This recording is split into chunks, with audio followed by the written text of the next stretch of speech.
Hi everyone, I'm Paul. And I'm Rick. And this is Nerd Slant Rebel Underground.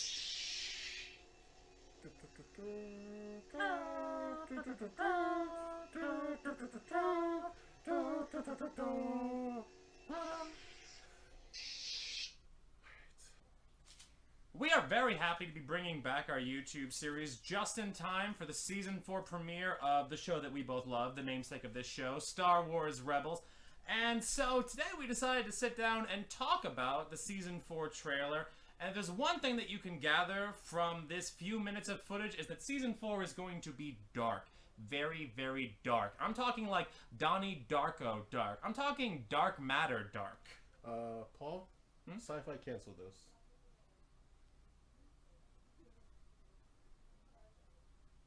Anyway, you know, speaking of things that actually are going to be on television and not break our nerdy little hearts, one interesting thing about how this trailer opened was Ezra looking at cave paintings and reciting some kind of weird Rumi-esque poetry about luff cats and loth wolves, which, outside of the, you know, spiritual aesthetics of it, was very reminiscent of the end of Genndy Tartakovsky's Clone Wars series, which I personally believe is the superior of the Clone Wars series, in which Anakin is looking at cave paintings that shows his almost inevitable rise and downfall in like a prophecy kind of way, which I really wondered, is that suggesting that Ezra's going to take a dark turn this season? Or maybe, just maybe, does this possibly confirm the fan theories that are floating around about Last Jedi and The Force Awakens, that Ezra's actually Snoke?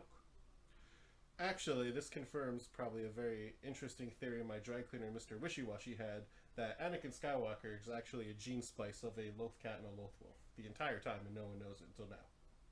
The more you know. Ezra! Ah! What happened?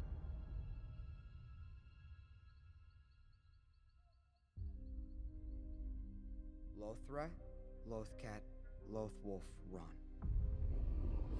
Pick a path, and all is done.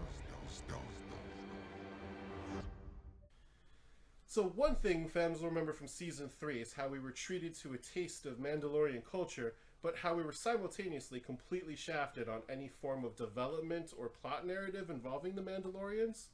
It really seems like this time around we're getting a healthy course of Mandalorian culture. Which is something that we really miss, because we're both big Sabine fans. We've both been big Sabine fans from like day one. And it kind of felt last season like, even though they threw us a couple of bones, just like in Clone Wars, the animated series, we kind of got a little bit, you know, shafted.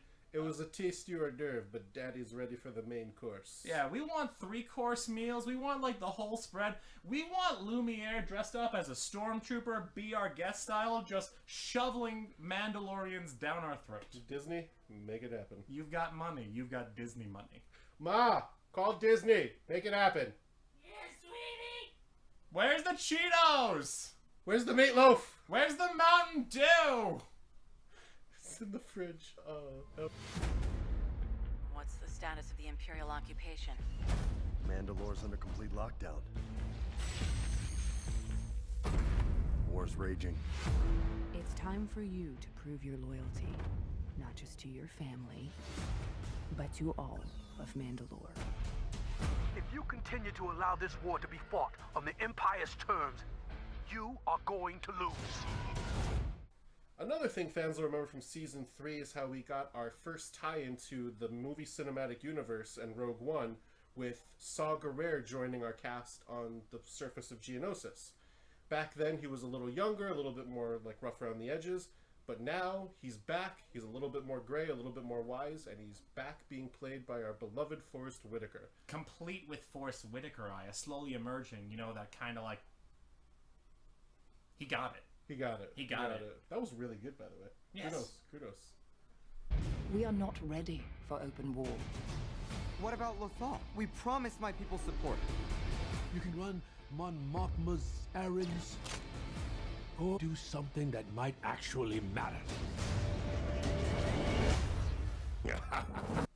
And the Rogue One tie-ins don't stop there. In addition to the return of Saw Gerrera from Season 3, we're also getting our first allusions to Project Stardust, which for those of you who have seen Rogue One, and if you haven't seen Rogue One, why haven't you seen Rogue One? What's wrong with them? Why haven't they done this? Go out and see Rogue One! But Shame. for those of you who have seen it, you'll know that that is the name of the Death Star Project. So we're seeing everything kind of coming together even more tightly, which is building to an inevitable climax that I'm almost a little bit terrified of, because it means that the show's going to be going away.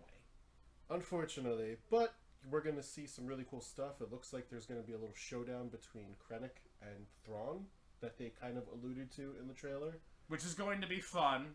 Yeah. And there's really nothing more than Grand Moff Tarkin standing in the middle going like, children, fight. Fight for my amusement. Kill him. Off with his head. Off with his head. And we also get X-Wings, which I know you're excited I about. am so excited for X-Wings. So up until right now, we've been kind of limited as to like what the Rebels are flying around fleet-wise. We've seen the A-Wings, we've seen the Y-Wings, we've seen the Z-95s, which is the precursor to the X-Wing. But now we get the, drumroll please, T-65 X-Wing, ladies and gentlemen. It's awesome. Wait, we just mixed Mario and Final Fantasy. That was for you, America. That was for you. Not for you, Japan. It was for America. Your TIE Defender is at risk. Krennic has been quite persuasive about his own project. Stardust.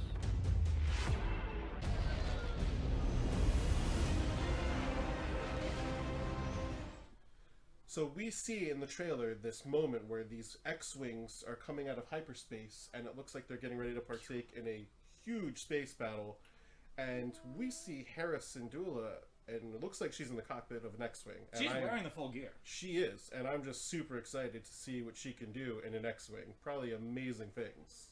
Maybe even like Poe Dameron style stuff. Capture Captain Singular. It will be done. Hera's not the only one returning. We are getting back every single character that we've come to love over the last 3 years. We got to see Kanan playing a little bit of badass self when he says, you know, don't move. Oh, I'm moving. It was a little a la Harrison Ford, you know, get off my plane. I want my family. Don't move! Oh, I'm moving. Speaking of badassery, why is this trailer giving me the impression that Season 4 just wants nothing to do with hands? Well, Star Wars has always been very anti-hand. I mean, why is that any kind of a Silence surprise me! to you? Cut the video footage. We will not stand down. We will not be broken by fear. We are strong, united by our courage. Now is our time. And behind every scruffy-looking nerf herder, and let's be honest here, Kanan's gotten very scruffy over the last season. And it might be, honestly, because of the blind thing, that he can't really shave that well. Why can't you shave well, Kanan?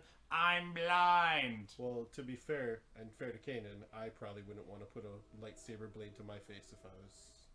No, I'm afraid enough with both eyes open.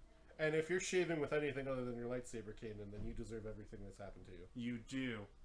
You know what you also deserve? Recognition from Hera about, you know, this unspoken, locked eyes, you know, who's gonna drive you home in your eyes, Peter Gabriel love that you guys just have not been doing. You haven't been doing the thing. You just tease about the thing. But we did get, in this trailer, a hint that suggests they're finally going to actually have a conversation about this unspoken thing in between them. And thank goodness, because the show's ending. So now's kind of the time, Kanan. Now's kind of the time.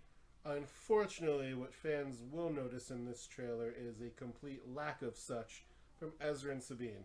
If you've seen any of our other episodes, you know I shipped those two kids pretty hard. And it was just a little sad that we never really saw them have that moment. No. And we may never actually get that, but at least Kanan and Hera, you know, will Can you guys just, like, kiss? I know it's Disney, but they allow that, don't they? Right? Isn't that a thing that Disney allows?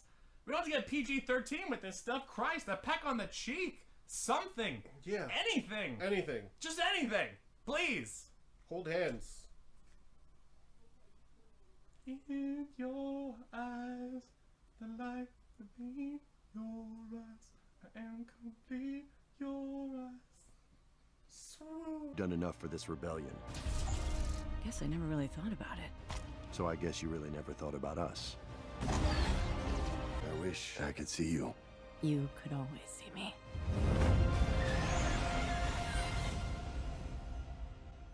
All the paths are coming together, right? I'm just not sure if we're going to like where they lead.